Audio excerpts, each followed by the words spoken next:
object is in motion stays in motion or at rest unless or until it acted by an external force or disturbed by any external force. Okay. So this is the question. This is the B, A, C. This is 1A. Sudden pull, break from point C. Point C. Second is slowly pull, then it breaks from point A. It stays in point A.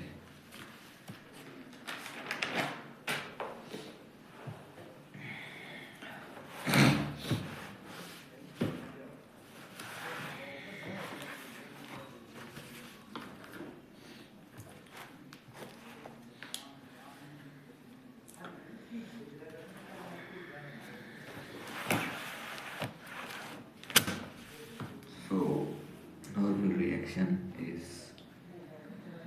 a contact force when acted due to contact perpendicular to the contact surface. Normal reaction is a contact force and which act due to contact, and it is always perpendicular to the contact surface and always in pair. First of all, we gonna study about weight and mass different. The difference between weight and mass. So weight and mass. So weight is क्या है? Weight is a gravitational force. It is a gravitational force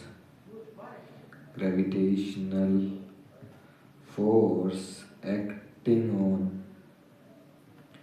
on the body. It is the gravitational force acting on the body, and mass is nothing. It is the quantity of matter. It is the quantity of matter contained by the body or object. It is the quantity of matter contained by the body or the object. It is the weight is a vector quantity, while the mass is a scalar quantity. The third is it has the unit which is newton. Weight की gravitational की newton होती है, जबकि इसकी भी होती है, पर इसकी जो यूनिट होती है वो केजी होती है. मास की यूनिट केजी होती है. And the fourth is direction जो होती है वेट की always towards the centre of earth होती है.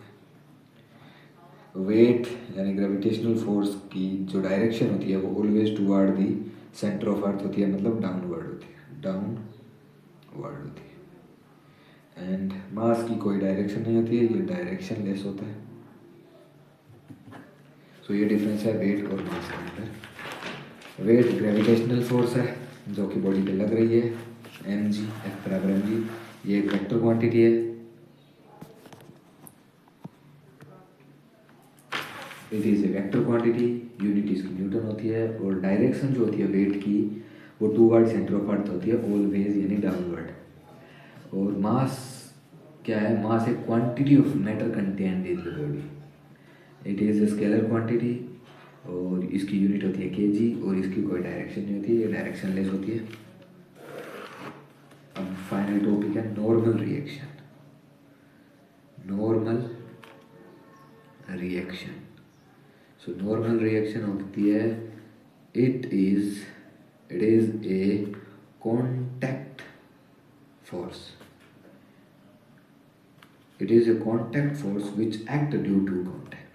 It is a contact force which is act due to contact,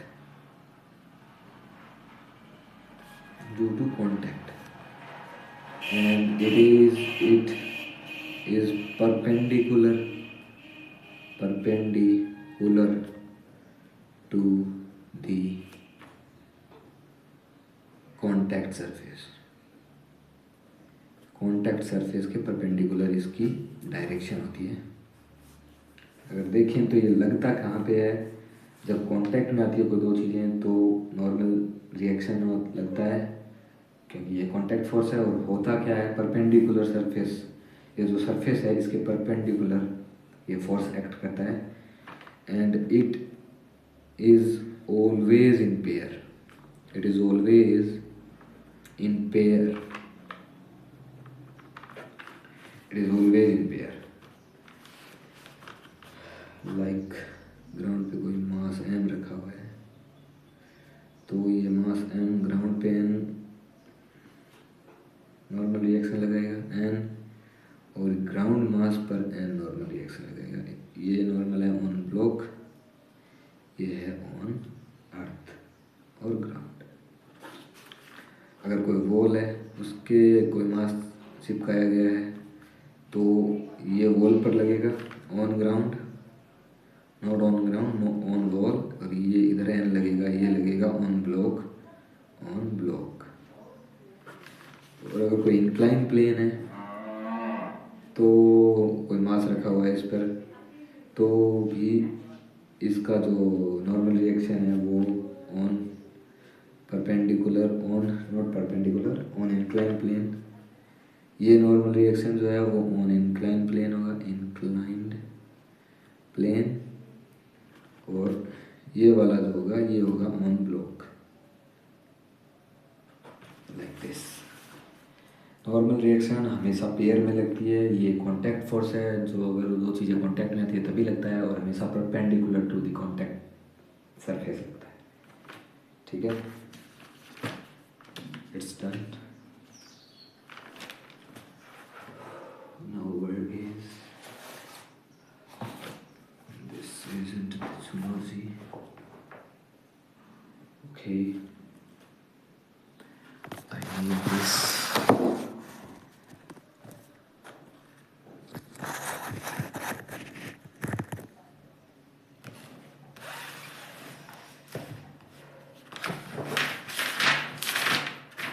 Motion in plane, Newton's law of motion 123.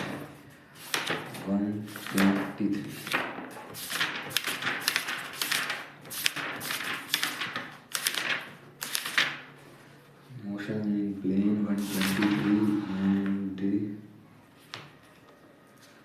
a pencil of mass 10 kg. This is not that question. Rose from wall to passes over metal sphere is surface.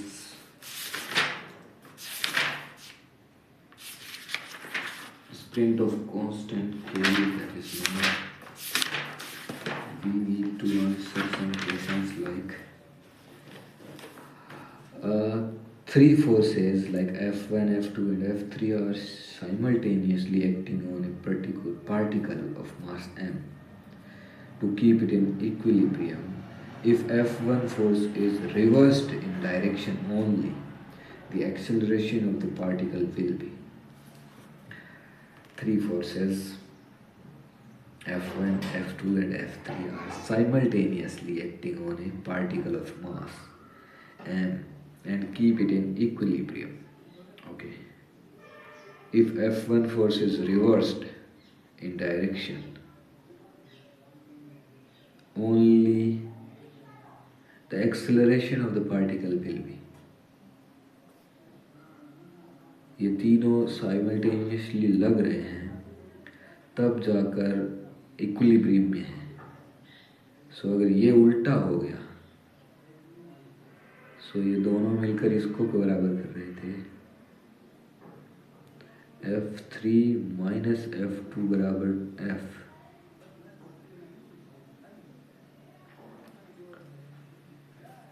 So that's the answer is going to 4. Okay. Minus 2 F1 by. A man is sitting in a bus. He suddenly falls ahead when bus suddenly applies brake. Because why? Man sitting on a bus. He suddenly falls ahead when bus suddenly applies brake due to gravitation? No. Man is taken back? No. Inertia of rest keep the lower part of the body at rest, whereas the upper body of the in motion by inertia of motion. The inertia of rest keeps the lower body. Not that is not the answer.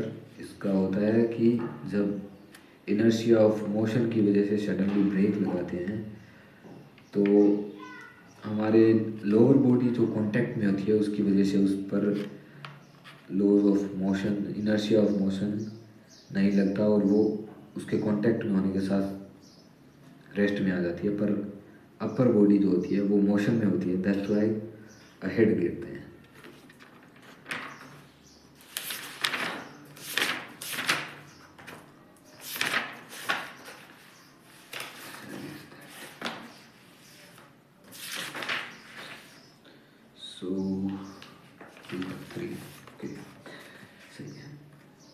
Swimming is possible on account of I think third law of motion. Fifth, 3 correct. Third law of motion. Okay, so there are all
biotechnology used in different fields।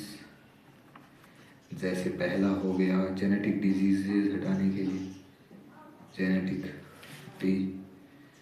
Diseases के लिए। Second हो गया अपना food के productions के लिए, for food production. Third हो गया फार्मास्यूटिकल्स में। फोर्थ हो गया एग्रीकल्चर में, और बाकी और जितने भी प्रोडक्ट्स हैं उनमें भी काम आता है। Biotechnology used in different fields like genetic diseases को सही करने में, फूड प्रोडक्शन के बढ़ाने के लिए, फार्मास्यूटिकल्स को इंक्रीज़ करने के लिए, फार्मास्यूटिकल्स बनाने के लिए, फार्मास्यूटिकल्स कंपनीज होती हैं उनमें। फोर्थ एग्रीकल्चर में, फोर्थ एग्रीकल्चर में। Fifth is like other products, कुछ भी हो सकता है। इनका यूज़ होता है हेल्थ बेनिफिट और इकोनॉमिक बेनिफिट के लिए।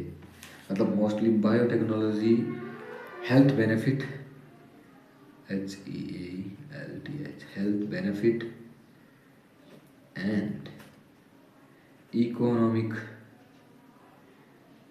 बेनिफिट के लिए यूज़ ली जाती है, बेनिफिट्स के लिए यूज़ ली जाती है। Biotechnology used in different fields, जिसमें जेनेटिक डिजीजेज आ जाती है, फूड प्रोडक्ट्स आ जाते हैं, फार्मास्यूटिकल्स में आ जाती है, एग्रीकल्चर में आ जाती है, जिससे क्या होता है, हेल्थ बेनिफिट और इकोनॉमिक बेनिफिट मिलता है बायोटेक्नोलॉजी की वजह से। बायोटेक्नोलॉजी क्या चीज़ है? बायोटेक्नोलॉजी बायोटेक्नोलॉजी में दो पार्ट होते हैं। ये बायोटेक्नोलॉजी है मॉडर्न बायोटेक्नोलॉजी, जिसमें एक होता है जेनेटिक इंजीनियरिंग, दूसरा होता है बायोप्रोसेस इंजीनियरिंग। बायोप्रोसेस इंजीनियरिंग या फिर केमिकल इंजीनियरिंग भी बोल सकते हैं इसको, केमिकल इंजीनियरिंग, ठीक है। इसमें क्या होता है, फिनोटाइप चेंज करते हैं, इसमें करते हैं हम मॉडिफाई करते हैं, मॉडिफाई दी फिनोटाइप। फिनोटाइप को हम क्या कर देते हैं, मॉडिफाई कर देते हैं। लाइक कोई भी ह्यूमन है, हमने इसका डिज़ायर्ड जीन लिया जिसको हम बोलते हैं जीन ऑफ इंटरेस्ट, और हमने इसको इसके अंदर इंसर्ट किया आरडीएनए बना के, तो इसका फिनोटाइपिक कैरेक्टर ही चेंज हो गया। लाइक पहले वाइट था, अब ब्लैक हो गया, कलर चेंज हो गया बॉडी का। तो ये क्या हो जाता है, इसका फिनोटाइपिक मॉडिफिकेशन हो गया, मॉडिफिकेशन हो गया। जेनेटिक इंजीनियरिंग में हम जीन्स के साथ छेड़छाड़ करते हैं और फिनोटाइपिक मॉडिफिकेशन कर देते हैं। बायोप्रोसेस इंजीनियरिंग में कि भैया हमने कोई डिज़ायर्ड जीन लिया और उसको हमने यूज़ लिया डिज़ायर्ड जीन को पॉपुलेशन बनाने के लिए, तो जो भी एसेप्टिक कंडीशंस बन रही है, लाइक और कोई अनवांटेड चीज़, अनडिज़ायरेबल प्रोडक्ट्स की फॉर्मेशन ना हो जाए, तो उसका ध्यान केमिकल बायोप्रोसेस इंजीनियरिंग या केमिकल इंजीनियरिंग में रखा जाता है। ये क्या करता है, रेस्ट्रिक्ट करता है अनडिज़ायरेबल। ये क्या करता है, अगर कोई भी अनडिज़ायरेबल ट्रेट आ गया है तो उसको क्या कर देता है, ये रेस्ट्रिक्ट कर देता है। रेस्ट्रिक्ट दी डिज़ायरेबल माइक्रोबियल ग्रोथ या अनडिज़ायरेबल ऑर्गन या ऑर्गेनिज्म जो भी है, यानी कि ये अनडिज़ायरेबल ऑर्गेनिजम्स को की ग्रोथ को रेसिस्ट कर देता है बायोप्रोसेस इंजीनियरिंग में। Tools of biotechnology, here are tools of biotechnology। Tools of biotechnology, tools of biotechnology में पहला टूल्स आता है एंजाइम्स। एंजाइम्स में पहला आता है रेस्ट्रिक्टेड एंजाइम, जिसको हम मॉलिक्यूलर सीजर भी बोलते हैं, मॉलिक्यूलर सीजर्स। क्या था, रेस्ट्रिक्टेड एंजाइम, जिनको हम बोलते हैं मॉलिक्यूलर सीजर्स। सेकंड होता है अपना डीएनए लाइगेज।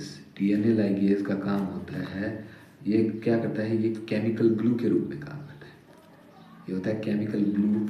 और थर्ड होता है अपना एल्केलाइन फोस्फेटेज, एल्केलाइन फोस्फेटेज होता है। सो बायोटेक्नोलॉजी के टूल्स हैं कुछ, जिसमें से एंजाइम एक पहला टूल है, जिसमें भी 3 हैं, जैसे कि पहला हो गया रेस्ट्रिक्शन एंजाइम जिसको मॉलिक्यूलर सीजर्स बोलते हैं, दूसरा हो गया डीएनए लाइगेज जो कि केमिकल ग्लू की तरह काम करता है, लाइक सी हो गया, या तीसरा हो गया एल्केलाइन फोस्फेटेज, इसका काम आगे देख लेंगे। और सेकंड टूल है अपने किसका, बायोटेक्नोलॉजी का, इज वेक्टर्स। वेक्टर्स जो है वो सेकंड टूल है। ये क्या करता है, ये कैरी करता है, it carries the gene of interest. जो डिज़ायरेबल, हमारा जो डिज़ायर्ड सेगमेंट ऑफ डीएनए है जिसको जीन ऑफ इंटरेस्ट बोलते हैं, उसको क्या करता है, उसको कैरी करता है, फिर उसको ट्रांसफ़र करता है किस में, host cell, into the host cell. for why, for getting desirable या डिज़ायर्ड एक्सप्रेशंस, कि क्या हमें जो एक्सप्रेस करवाना था उसको एक्सप्रेस कराना। सो बायोटेक्नोलॉजी में दो टूल्स होते हैं, पहला एंजाइम्स, दूसरा वेक्टर। एंजाइम में पहला एंजाइम है रेस्ट्रिक्शन एंजाइम जिसको मोलिकुलर सीजर बोलते हैं, दूसरा हो गया डीएनए लाइगेज जिसको केमिकल ग्लू बोलते हैं, तीसरा हो गया अपना एल्कलाइन फॉस्फेटेज। और वेक्टर्स क्या करते हैं, वेक्टर्स जीन ऑफ इंटरेस्ट जो हमारा डिजायर्ड सेगमेंट ऑफ डीएनए उसको कैरी करता है, उसको ट्रांसफ़र करता है होस्ट सेल में, ताकि जो हमें डिज़ायर्ड हमारा ट्रेट हमें एक्सप्रेस करवाना था वो एक्सप्रेस हो पाए। सो पहले पढ़ेंगे हम restriction enzyme. What is restriction enzyme? What is restriction enzyme, जिसको मॉलिक्यूलर सीजर्स भी बोलते हैं, और केमिकल स्केलेबल या केमिकल कैंची भी बोलते हैं। केमिकल कैंची क्या बोल सकते हैं इसको? Restriction enzyme is called molecular scissors or chemical scalpel.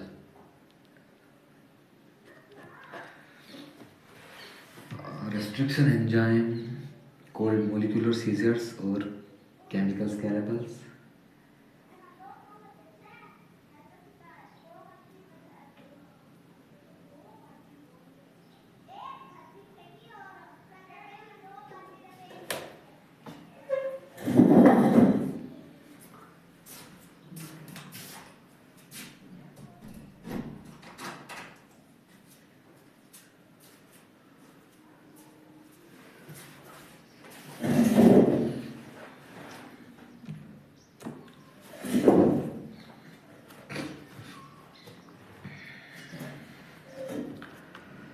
Restriction enzymes called molecular scissors or chemical scalpels, ये करते क्या है? So they do, if this is, इसमें डीएनए है, इसका ये जो सेल है इसमें से हमने निकाल लिया जीन ऑफ इंटरेस्ट GOI, ऐसे है जीन ऑफ इंटरेस्ट है, ये है अपना GOI। ये क्या करती है? मोलिकुलर सीजर्स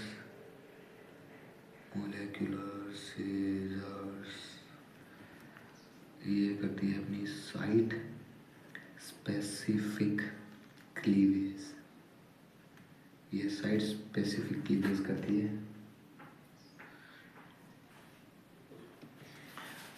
रेस्ट्रिक्शन एंजाइम का काम होता है जो हमारा डिजायर्ड डीएनए का सेगमेंट होता है उसको कट करने का काम ये साइट स्पेसिफिक क्लीवेज करती है। मतलब जहाँ से हमें इसको डीएनए को ब्रेक करवाना है वहाँ से वो एग्जैक्ट वहीं से ब्रेक कर सकती है। सो रेस्ट्रिक्शन एंजाइम का जो खोज हुई थी वो बहुत लाभदायक थी, और उसकी खोज करी किसने थी, इसकी डिस्कवरी किसने की? So who discovered the restriction enzyme, जिसमें आता है अपना पहला है आर्बर, दूसरा है नेथन्स। आर्बर, नेथन्स और एक एच स्मिथ करके साइंटिस्ट थे। Arbor, Nathan and H Smith, इन्होंने क्या किया था? इनको नोबेल प्राइज़ मिला था तीनों को, तीनों ने एक नोबेल प्राइज़ शेयर किया था। नोबेल प्राइज़ किसके लिए? For discovering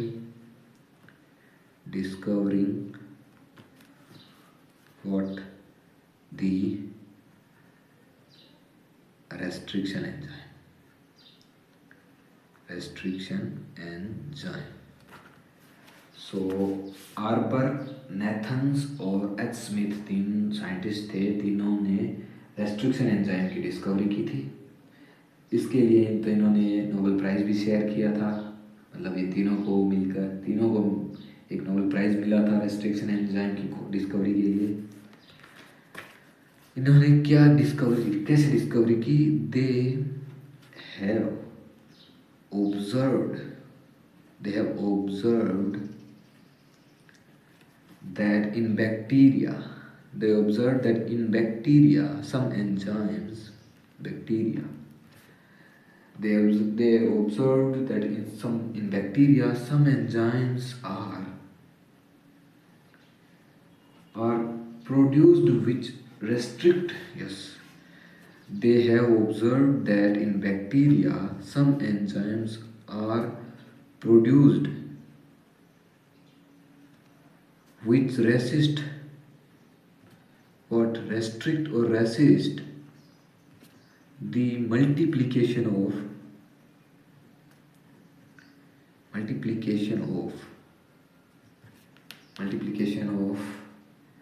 viruses or virus DNA.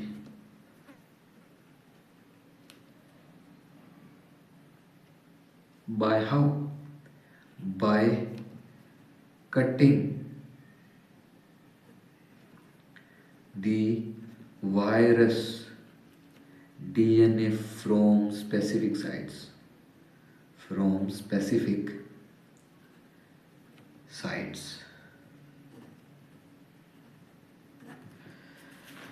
So restriction enzyme को molecular scissors भी बोलते हैं. It is also called chemical scalpels.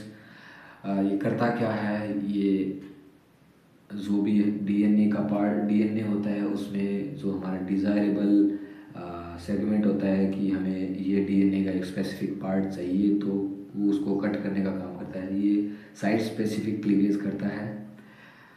इसकी डिस्कवरी की थी हमारे आर्बर और एच स्मिथ और नेथन, 3 साइंटिस्ट ने मिलकर की थी. इन तीनों को नोबेल प्राइज़ भी मिला था इसकी डिस्कवरी के लिए.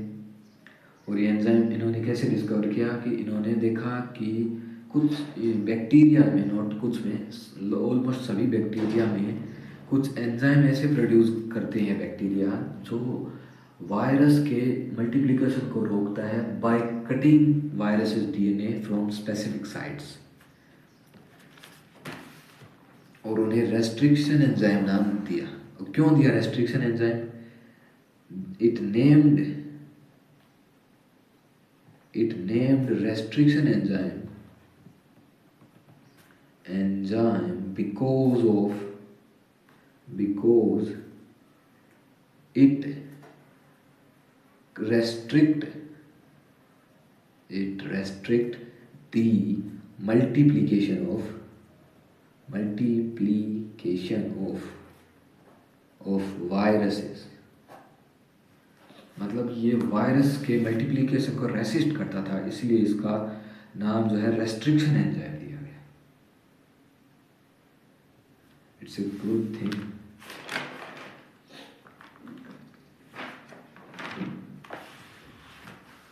साइट स्पेसिफिक क्लीवेज करता है.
सो ये डायग्रामेटिक रिप्रेजेंटेशन है कि बैक्टीरिया में रेस्ट्रिक्शन एंजाइम कैसे कट करता है वायरल डीएनए को. सो जैसे बैक्टीरियोफेज वायरस होता है, जो बैक्टीरियाज के ऊपर ग्रो करता है उस पे जीतता रहता है। लाइक सो बैक्टीरियोफेज ने अपना डीएनए एंटर किया किसमें, बैक्टीरिया में, ताकि उसका पूरा टेक ओवर कर सके। पर बैक्टीरिया ने केमिकल सीजर्स रिलीज़ किए जिन्होंने जो फेज डीएनए है, बैक्टीरियोफेज डीएनए, उसको साइट स्पेसिफिक जगह जगह से स्पेसिफिक साइट से कट करके उसको तोड़ दिया पूरा, और मतलब रेस्ट्रिक्ट कर दिया। वायरल डीएनए टूटने की वजह से मल्टीप्लिकेशन नहीं कर पाया, तो ये मल्टीप्लिकेशन नहीं कर पाया और ग्रो नहीं कर पाया, सो इसकी डेथ हो गई। So chemical scissors cut the viral DNA from the specific site and restrict the growth of viral DNA. That's why it called restriction enzyme. It was discovered by Arbor, Nathan and H. Smith scientists, and they shared a Nobel Prize for it, to discovering the restriction enzyme. They observed that in bacteria some chemicals released which cut the viral DNA from the specific sites and restrict the viral DNA's multiplication. So they named it restriction enzyme. अब question उठता है कि जब वो restriction enzyme release करता है bacteria और वो फेज के डीएनए को कट करता है, तो वो बैक्टीरिया के डीएनए को कट क्यों नहीं करता, ये भी एक क्वेश्चन उठता है। तो बैक्टीरिया के अंदर होता है अपना एक system, bacteria have its own system, जिसको बोलते हैं रेस्ट्रिक्शन मॉडिफिकेशन सिस्टम।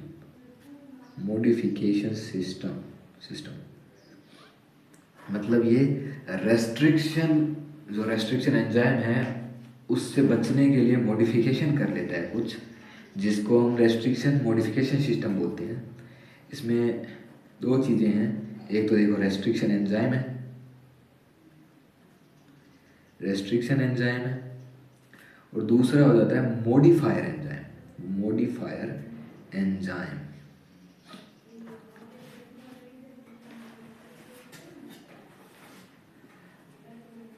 ये दो एंजाइम हैं, these are the two types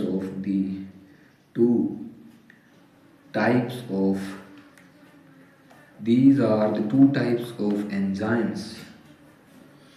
These are the two types of enzymes discovered in bacteria. These are the two types of enzymes discovered in bacteria, almost in most bacteria. ये मतलब सभी bacterias में पाया जाता है two types of enzymes.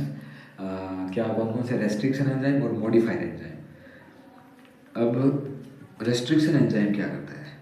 Restriction enzyme करता है restrict the multiplication of viral DNA of viruses by cutting viral DNA from specific sites, and that is called restriction